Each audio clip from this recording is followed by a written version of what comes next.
నమస్తే అండి, welcome to Raji's kitchen. అందరూ బాగున్నారా? ఈరోజు మనం ఎగ్ రోల్స్ ప్రిపేర్ చేసుకుందాం. ముందుగా 4 ఎగ్స్ తీసుకున్నాం. ఎగ్స్కి సరిపడా సాల్ట్, మిర్చి పౌడర్, ధనియా పౌడర్, పసుపు, అల్లం వెల్లుల్లి పేస్ట్, క్యారెట్,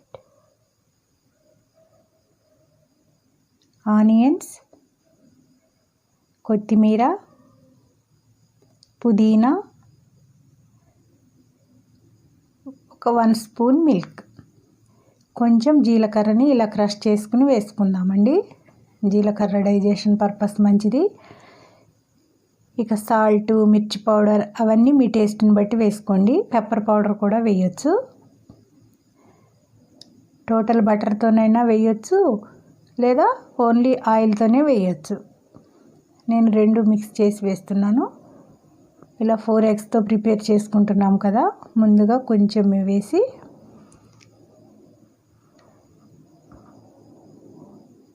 ఇలా కుక్ అయిన తర్వాత స్లోగా ఇలా రోల్ చేసుకోవాలి.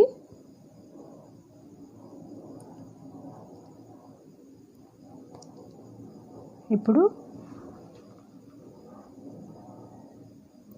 ఇంకొంచెం బ్యాటర్ని వేద్దాం. ఆయిల్ అవసరం అనుకుంటే 1 స్పూన్ వేయచ్చు. ఇలా కొంచెం స్ప్రింకిల్ చేసుకున్నా సరిపోతుంది. ఇలా మరలా రోల్ చేసుకోవాలి. ఉల్లిగడ్డలైనా, కొత్తిమీర అయినా, క్యారెట్ అయినా అన్నీ మీ టేస్ట్ని బట్టి ఎక్కువ తక్కువ అనేవి తీసుకోండి.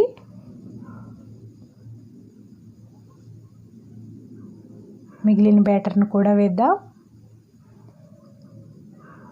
ఇంతేనండి, సింపుల్గా 5 మినిట్స్లో రెడీ అయిపోతుంది. అన్నీ మన ఇంట్లో ఉండే ఇంగ్రీడియంట్స్ తోటే స్నాక్స్గా ఇవ్వచ్చు, బ్రేక్ఫాస్ట్, రైస్లో కూడా సైడ్ పెట్టుకుని తినొచ్చండి. మీరు కూడా ఒకసారి తప్పక ట్రై చేయండి. చూస్తున్నారు కదా, క్యారెట్ అయినా, కొత్తిమీర, పుదీనా, సాల్ట్, మిర్చి పౌడర్ అన్నీ మీ ఇష్టం అండి. మీ టేస్ట్కి తగ్గట్టు వేసుకోండి. పాలు వేస్తే కొంచెం ఆమ్లెట్ డెలిషియస్గా వస్తుంది, అందుకని 1 స్పూన్ పాలు వేసాను. జీలకర్ర డైజెషన్ పర్పస్ మంచిది, క్యారెట్ కూడా మంచిదే కదా. ఇంతేనండి.